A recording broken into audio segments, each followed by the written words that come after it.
Reverend H.V. Lalruatsaka inneih upa H. Lalmal somale pilang muakite fapa ani le mo nei tu nu le pa loading se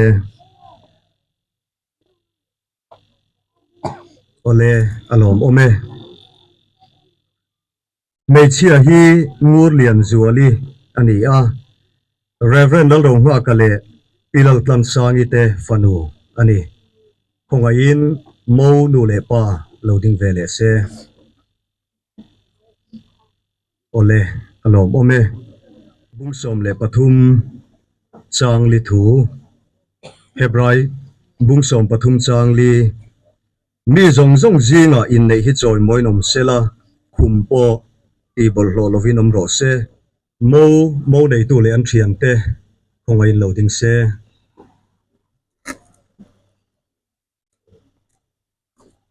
lang lo tura thu ruk engma a lova riat lo tura zep ruk po engma a hek lo kan lali suanati chu wangin voina heng kan u nau te in nei na hi ko ran ho le chung kwa te in biak rem na rem ti tlan na a buat sai ani a he in nei na ti bala tur zong hian tu man har sat na kan siam tur ani lovang tu na chuan mo nei tu le mo te an thian te ain pen khatin loading chuak masa mi pa kan zot masa anga ti chuan mei chia kan zot leang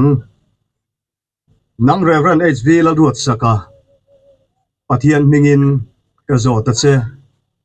Ngurlianzuali hi dam chunga inupuyatan nei itumen tume chutiang bokin nang Ngurlianzuali pathian mingin ka zot ta che Reverend H.V. Lalruatsaka hi dam chunga ipasalatan nei itumen alom ome tuna khan kan unaute Reverend H.V. Lalruatsaka le Ngurlianzuali te hian pathian le ako ran thiang him te ma a dam chunga nupui pasalatan in nei antum thu sia tira tuna chuan in nei thu tiam an la toang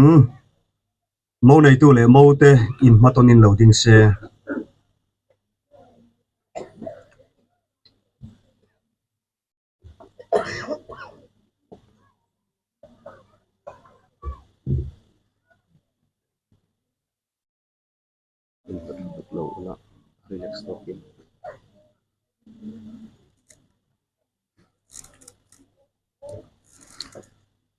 mi pa in thu tiam alam masang cái Reverend H.V. Lalruatsaka hian nang Ngurlianzuali hi dam chunga kan upui ni turin dam chunga kan upui ni turin anua memo a hre o memo re theye mo hausake mo hrisel lai le borsom lai po in hi na in min then ma lo chuan mangai taka en kola rongbol sak tur che in voina tang hian voina tang hian pathian le ko san ho te ma a kau san ho te ma ka nei ta che ni ti kan hei ta chen ni ti ka hriat ti ra che ka hriat ti ra che tuna chuan hmeichhia in thu tiam ala ve ang ke Ngurlianzuali hian nang Reverend HB Lalruatsaka hi dam chunga ka pasal ni turin dam chunga ka pasal ni turin anua memo anwa memo a hreo memo asho memo re thei mo rethei emo hausak emo hausak emo hrisel lai le hrisel lai le bor som lai po in bo som lai po in thi na in thina in min then ma lo chuan min chen hma lo chuan mangai taka mangai taka en kola en kola rong bol sak tur che in rongbo sak tu chein voina tang hian voina chang hian pathian le ko san ho te ma a pathian le kaushan te ma a ka nei ta che ni ti kanei ta chani ti ka hriat ti ra che ka hriat ti ra che le tuna chuan zungbun anin bun tir to ang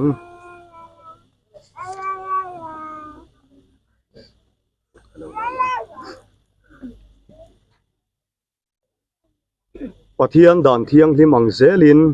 pathian dan thiang him ang zelin ka nei ta che ni ti kan hei ta che ni ti en tir tur le en tir tur le hriat reng nan hriat reng nan he zungbun hi he zung bun hi ka pe che ka pe a che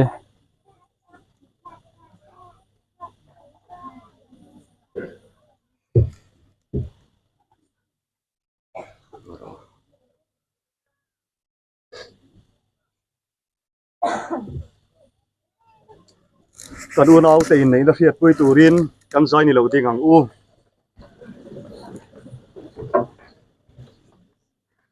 tuna hian Reverend HV Lalruatsaka le Ngurlianzuali te hi pathian dan thiang hlim ang zela in nein pathian le ko san ho te ma a thu an thlunga chuti chuan he ramdan le Isu Krista ko san in kai suaina dan ang taka in nein nu pa andita ti kapuange pathian in azom to chu mi hringin phen su se lalpan malsom zel cheu se amen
Reverend H.V. Lalruatsaka, Upa H. Lalmal Soma, Fapa, Le, Ngurlianzuali, Reverend Lalrongha Fanu, Tehi, Nisom ni Khathum, Sang Nisom ni Pangahian, Pathian Le Kauran Thiang Lim Temaa, Damchunga, Chrisel Le Borsom Lai Pua, In Som Tona, Lalpa Chuan in Mangaya, in Enkoldun Turin, an inneih tia entir pathianin azom to chu mihring in then su se inneih na hmun tarlan ani a inneih tir tu mingle signature tarlan ani certificate kan in hlananga tichuan ko than ho ayo in chibai kabu ngalang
Don trina ma riak run in ha chang ni hia lalpa mangai lung di min pek hi al hlut chuang nge o katan hia ni li kan nei si lo a cham tin la ya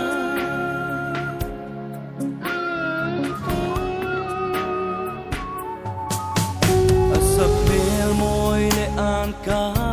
ren du ai sa patling azul le ngai reng hi anna e lalpa amma kati tiang e ma ikut chuak moi chuang hi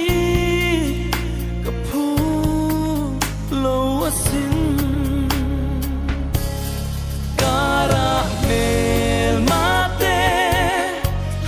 ma se chu le zua una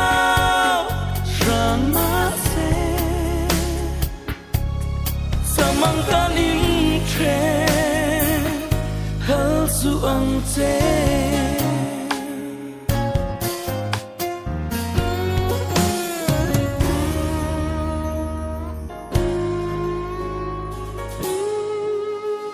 lại ru cả con trang ni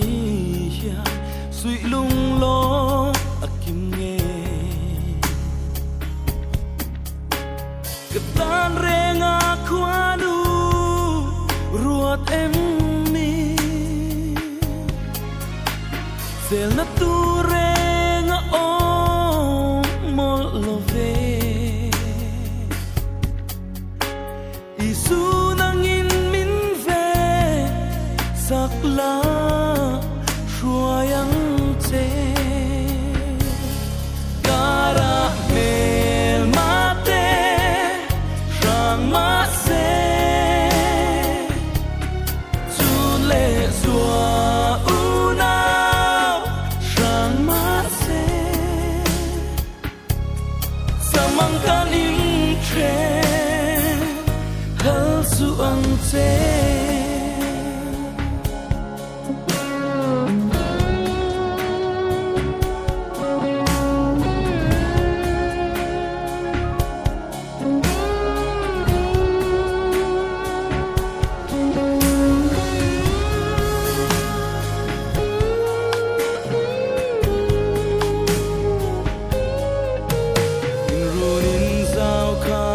sona tiam thu kan thil kunin lalpa nang in kan o ngai khala itu zong chung kwa kan din the nam kan in mangai na hi ita kan lane kara mel mate rang ma se chu le zua una rang ma se samang kan in tre hal su ang te samang kan in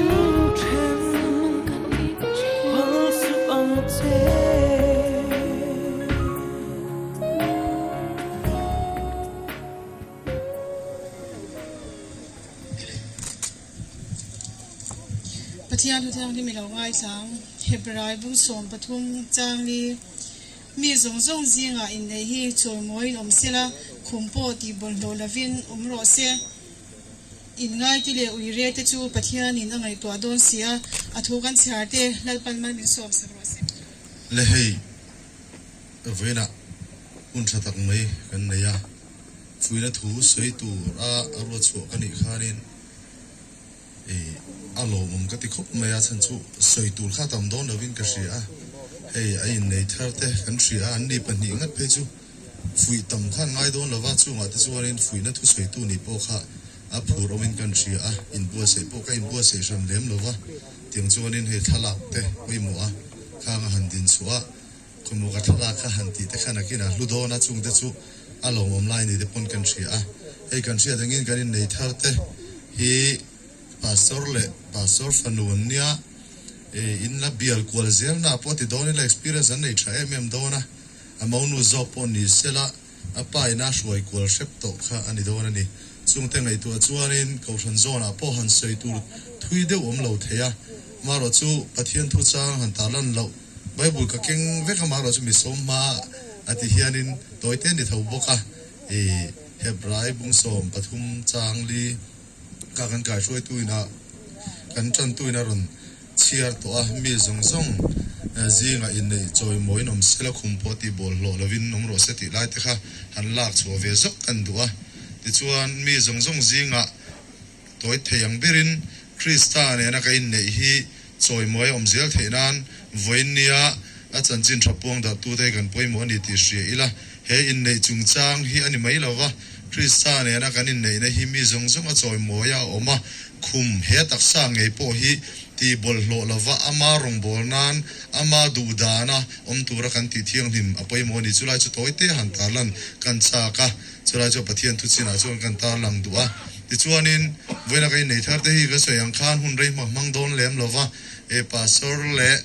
pastor fanuni pastor nu puira ni dona chu tiang khop chuan voini hen ka fui phak bon ni lo ni te pon kan ria amaro chu pastor te mun sang a bial an vong thina an kai suaya tiang chuanin rong bolna poi mo em to a tunang khovela chuan kausan mel na tak tak te an ni to ani chung te ngai tu chuan hei kausan chen ka an kausan emo an minge mo an pastor emo an nu puite mo ming ta lang lo vila mun chen khata chuanin revival speaker hi aluta voin de helai om chung lawa revival speaker po chu khoi kausan nge ming kata lang don chung lem lawa chuanin chu mi biala rongbola ka zulu chu ashe om khop mai kausan ni ka zakani achan chu an pastor nu pui ka len apia an soidan khan kausan min ti zak ati kan talan du zok lai chu kausan te melan ania kausan te kan lo noi de chang pon pastor thatak tak te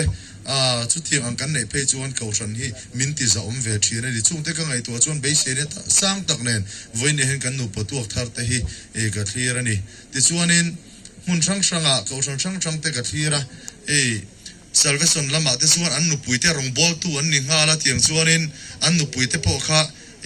serle sang khoi then tiang chuanin rong bol na hna thuk tak te po an chel mai thina ni ma sera ka ri anga chuan ni velem lova an pasal te rong bol tu an nia ka du'a in tam tak niang chu an pasal te khuma raw lu tuk te an pasal te khuma rong bol na kal sang lu tuk hi kei ma mi mal ngai dana kan soing atul ka tilem lovani hei hian in thil tam tak an pasal te mo ko sona hian dok sak athem thrin ka ria chu voinia in ngai dana ni lo mai theya pathian ina kova pathian ina ka udan ki ka soi sel ho lo an pasal te ni lo heta trong try dam thei mo khatiang an tinan rong bol na sang lal pana ko na ka soi selem lo ni ma sela chu tianga ko na lutuk lang suang si lova an pasal te poina an thlir de wang tur khopa ron de na sa ang chi khian a boi thak nu pa pastor te nu pa thang te point tianga chun har sarna asiam thin ni te point ka ria ka ve em thin ne chunam chu mekia po chuan tiang chuan a kausan hei ka sayang khanin nguri kan te zual te tiang ti zo kam lam tu nge ka tisha chi ala zual te ti nguri ka te ka sia dan ne nang tam mi lo ma ro chu moi zok le a tha zo ha ka he chuang lawania a lo moi lo le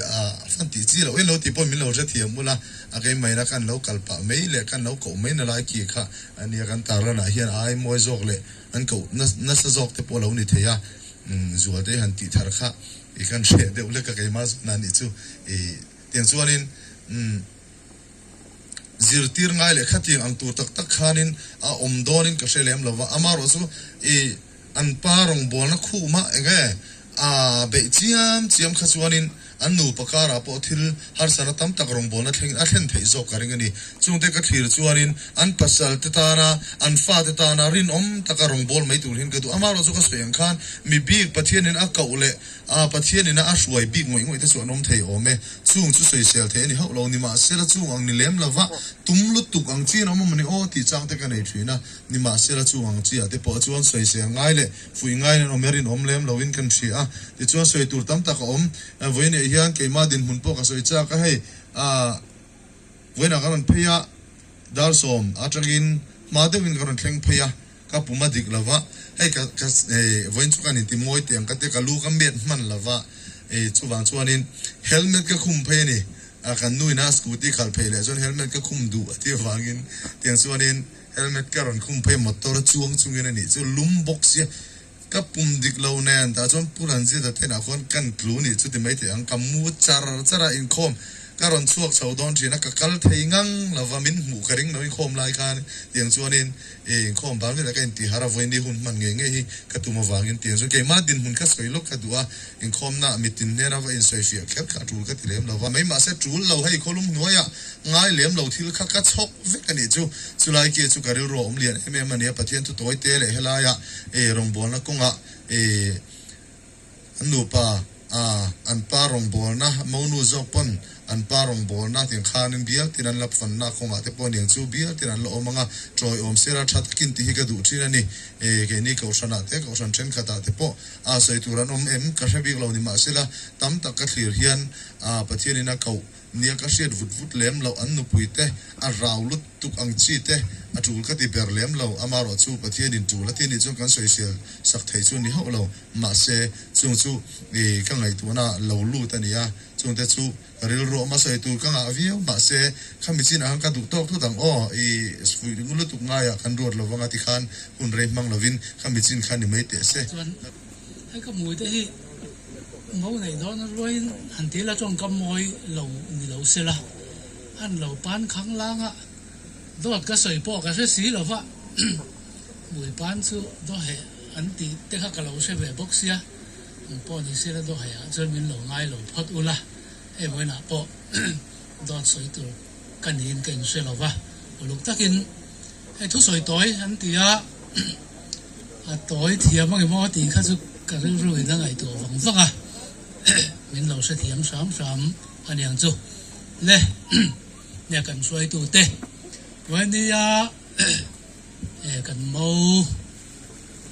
min ron lom pui tu le mo nei na mo lom na huna local ni pui zong song te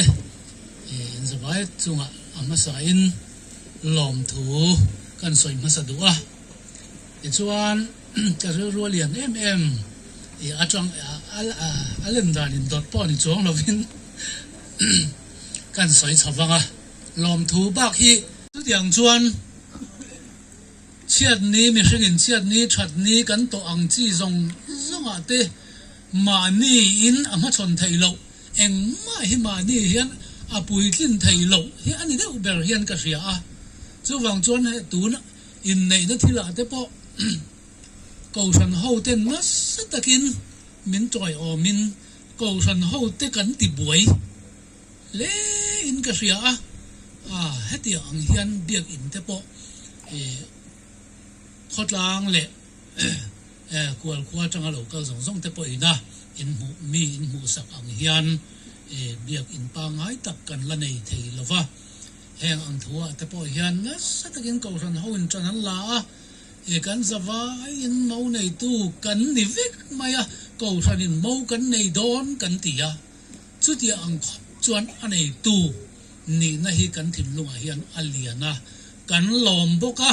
kan phur boka chu wang chuan tha le tui po tam tak kan senga heng zong te hi chung komimal chung komal anga zungai to chuan a in tharun om kati ruem maya laina kan han ti angte le rong bol pui tlang sanga changa local te amimal ang hian oine hian lom thu soi don ila soi se ni don si lo lom de lek khan ma bit lama changa local zong in nei min ron man pui tu min ron tua moi tu zong te a pol ang po khan soi to lo ma yang luang pol le ten he lama bong va dar lak ten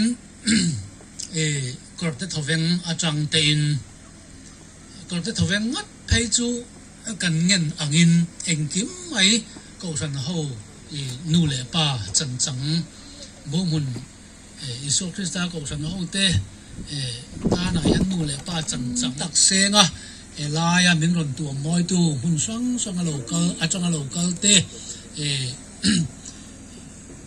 in zava ya in le na lama po lalpan suai che usela tuang le dam taka ma ni hun te thenga nang ma ni rong bo na cheu te tuang taka in sun som zel theina turin lali so mingin du sakna kan lan vek chawni chu lama chuan nita sela wena hian ni hei kan bial thalai te hei ke ma ni tual chung ko san chu ati mai kan ni ve boka chu wang chuan heng kan program tu na kan man me te bial thalai ten nen ron kai suaya moi tak main fel fai tak main engkim mai min roman sakamin rel sak mai na zong ate en lom kan ti tlom ngai chua zong kan chunga that na le tlom ngai na te du sak na te mangai na te ron lan tir tu zong chunga voi ne hian lali suwa mengin lom thu engkima khan kan pathian ming kan lampia lama kan soi tak meu ani kha tok mai sela acha ome lo me le kan hun kai suai tu te le helaya local com min ngai poi mo heng hun min han pui tu local com zong te in zavain lali su mingin sibai kan buk chewa kha kama sei tu khan karin ai na ron sei trei lova are chadeu viu tura ka ngai in tharun omdon love katia kalawin buat sei bel deu sawa ma se ar fel fai deuin aron tia alom oma ipo toi thei lam chukan tum ve anga alo thei tak lo le thu sei toy khadar ka rengzan nge ti kha soi om chuang lova adik ve ka ngai la change ya upa Israel awahi pa tak ke point kalau nei ve mi ngai tu tu rala po hey an pa tur te voina mo pa te po ti la ani te po kan sian ma in ni po hian min ngai tu thina chu tiang chuan khilaya am venga kan in executive secretary kan ni lai te po in min ron mu puya tu tenen kan in sian ma de chu ti lawin zui to thin chu kan ni chu tiang ngei mai pathian in min han pe hi kan chung ko tan chuan kan ngai angama tinama hei Lalruatsaka po an ti rakha kan in zui tama he tiang hian kan ni don ti lam reng te kan lo ngai tu lawa ai zo la dar zo bir kan lai po in kan va pheya engemo kan buai pui thina khilaya pro pastorin oma chunga chuan ani nen hian an lawin mel hiat veng ti lampang reng he ka ngai tu phalowa chutiang chen mun sang kan lawin zui thina chutiang chuan du thu sam hi thang don ta ila heng ba khi om chuangin ka thelawa chutiang mi chu voina hian kan han nei te hi lom ka tia ke ni chu ami hring lama chuan hei kan fa te atopa i om vek chi kha an nia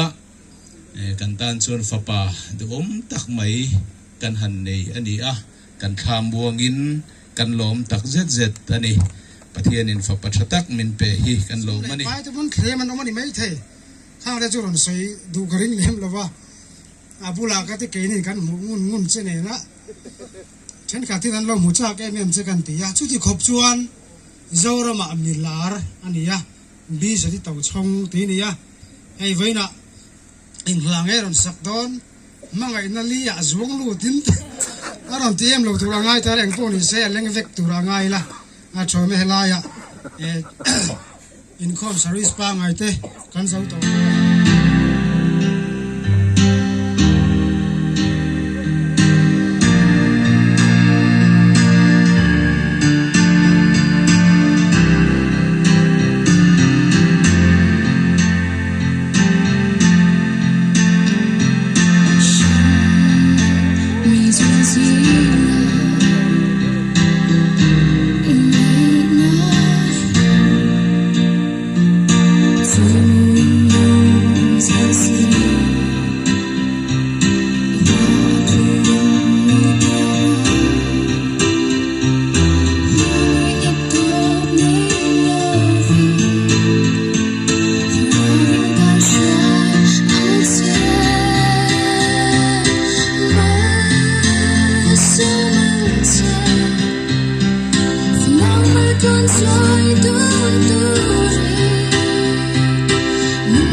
nichina program ba ka khan zung bun tir an rom tia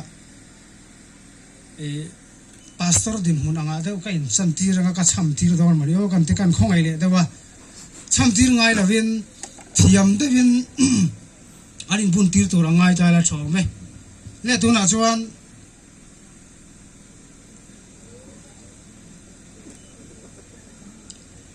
mau pa le mau nu khalo ding suak sela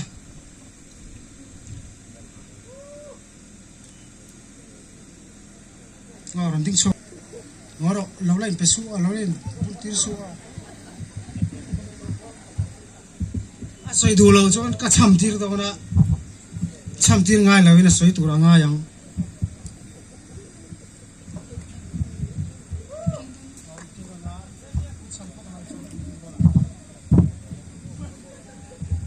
he zumbun man tau takhi ka bun tira che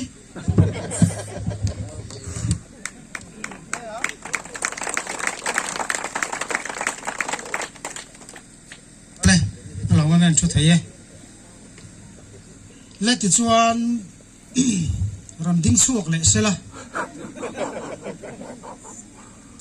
cake kan sei do na ni hey mun dang hian a to pa ten ti ya ti dan mu ma li om lo mai ro chu hun to pa han da khau yom kan ti ya ke kan sei do na an pan hian phenga sola son o pheru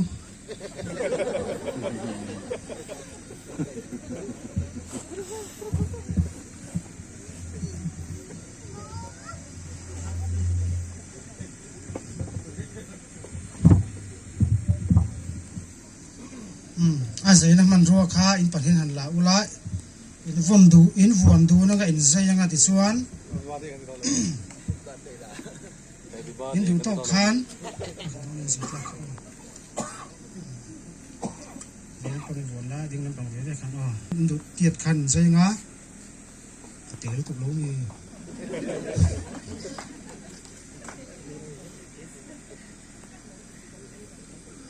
zai thale ro ka tiat tho kha la ti chuan zual te hian an pa hi lo chin seru o akau zui zelem ti lai kha akau dan tur dik takin duat ati ni chuan duat ang ro le atianga abaranga akau dan tu khan akawanga an tiranga abarang o hei hi akau chun som zel daran yem ti khain lo chi chun som don ya le in maton ula Thurut.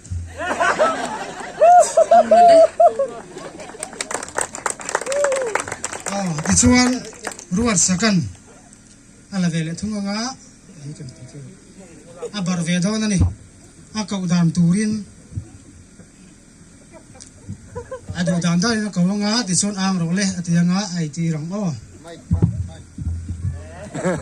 boi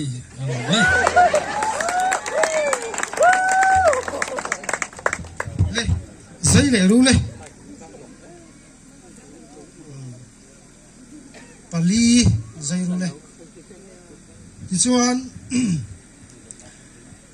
ruat sakanu le pa kha hela henon chau sela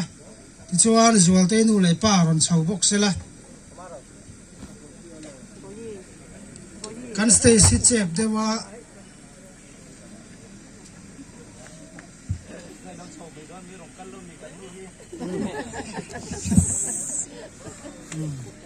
le chuan ama sain zual tein abar ve dor ni hei ruat sakanu le pa te hei chen kha thian nu le pa chung chang a hian pasal chung chang a hian puzon ti deu kherten oma ke chuan ka da free do ni nu pui nei to kan ya ka pizon ka tilawa ka nu le pa amin ka soi thina ni hei hi pi pu tia da na om than lo wang hian chen khat chuan nu pa han ti hian kan close dog devin kan sia ti te oma kha chuan mali thu ni ta sel an du darin an kowanga ti chuan cake an bar dor ni zual tein pa som te ti tong mai ngo na kanin kau lol tong mai ang chu pa zo ka kha abar photanga chi mi zo nu anu abar leang zona kau dan turin ka wang o keng phai na ti khan choi phai na phai ti me wa o phai mai don ni chu men kha khoi ai ka tin don an nung la ma han in sian lo ka nung la ma han tin la nung la ma mo kan le o le ring tawin o so la ma tangin ta ka sai an mi dai Kapa. Ang wale.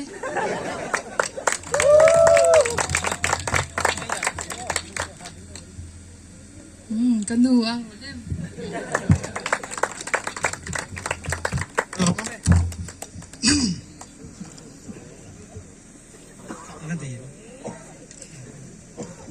ruat sakakha ron pheile sila hela hian an nai ring devin o rong bol pui han ti ro khan mak pa ni na din hun khan o long devin ni cha lo ei tu o fa pathar an na yagin kapa ang le ya ka lo me kanu akau to chen ya Ya. vale alo me ve chuk kanang le hi sida kan hlan top main thukam ni khat kan nei ve lok nga hei voina kan nu patuak arte central thalai chon kan chuang le maya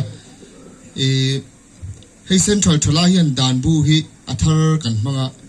chuta chuan bial tin ten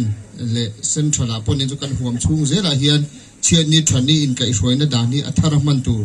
ti ania mani in siam tur ania chuta chuan central thalai hi mani kan thang thar chawa hei tuan anni ne na tang hian hei kan rongbo tu te kan pastor te aning chu ko than mi roi ang chi ho hi chu lompui nei kan pe chin chim prima chu mai pi lama ani ne na tangin reverend HV Lalruatsaka ne na tangin lo somna kan dong chim chim mai ba ka hei anu le pa te ve tangin aning chu a hlomin a join in aning chu central thala hian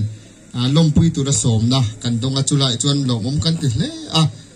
tiang chuan dan kan la nei lo chungin a hluia kan kal dan entonin tiang chuan veina hian lompuina cheng sang ni man hu kha kanon hlan don ania chumai pialama he ange photana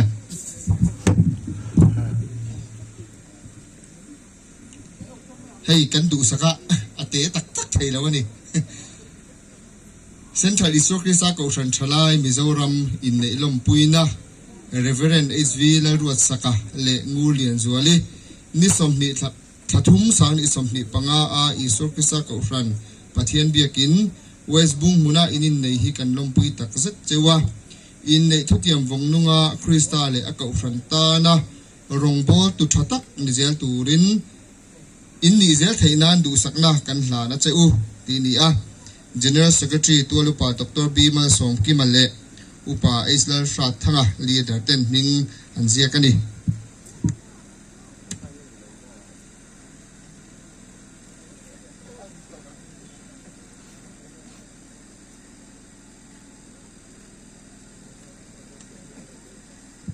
kan lan chok mai nge ke hi ai o ka nga khopa lu deu kania ka pek tu ro kan share chok ve ka nga chuan ka pek khuna chuan go rengin ka hlan to bai don nia a tam deu wangin reverend HV Lalruatsaka inu pui nei long pui nan he thil pek hi kan hla da che from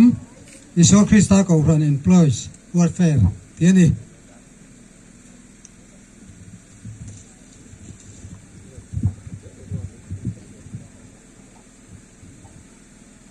Reverend HV Lalruatsaka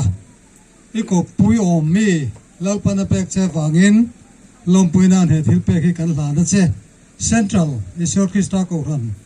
mei chia Mizoram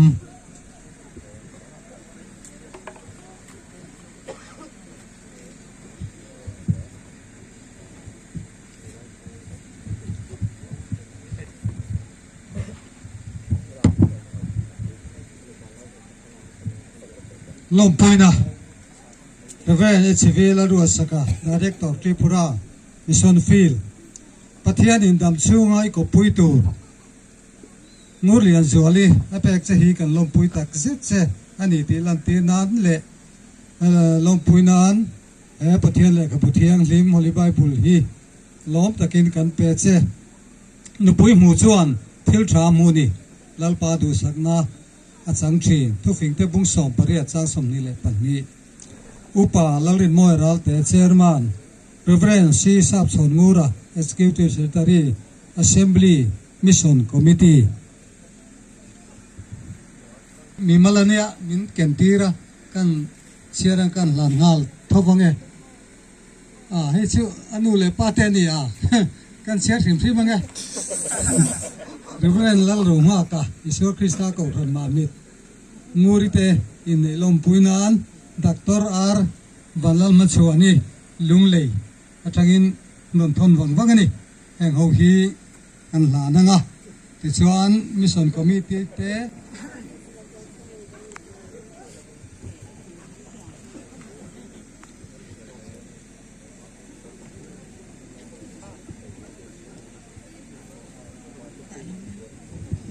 Reverend HV Lalruatsaka le Ngurlianzuali te in nei lompuinan hei hi ko ran West Bunghmun ko san mi che ayo in ka la na che u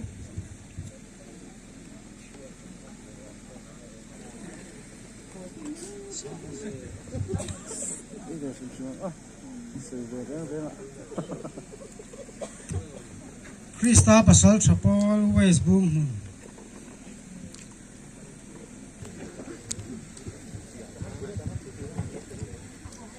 Jangwa HV Lalruatsaka le Ngurlianzuali te inneih long puinan hi kan hla na chu lalpan mal sawming floizel chu rose long bol pui West Bunghmun iso Krista ko khan Krista pasal chapol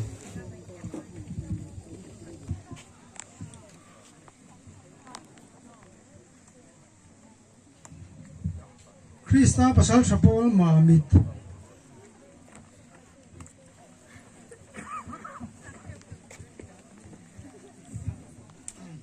Cheer nge neilom puina reference HV Lalruatsaka le Ngurlianzuali ni somni thatum sani somni le pangani gani a pathian le ko khandan thiang ni ma iso krista ko khan pathian tiak in West Bunghmuna inneih hi kanlum pui tak zet chewa pathian mal somadunga Christian chung kwa him tak ni turin du sana kan hla na cheu pathian ina som chum mishing pathian ina som to chum mishing chen su se secretary le chairman in mingan saina iso krista ko ran krista pasal chapol ma bit chuveng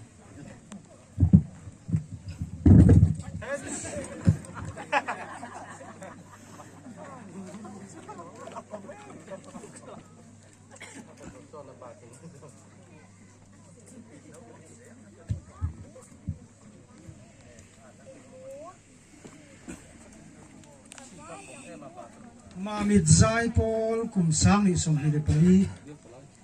bial thalai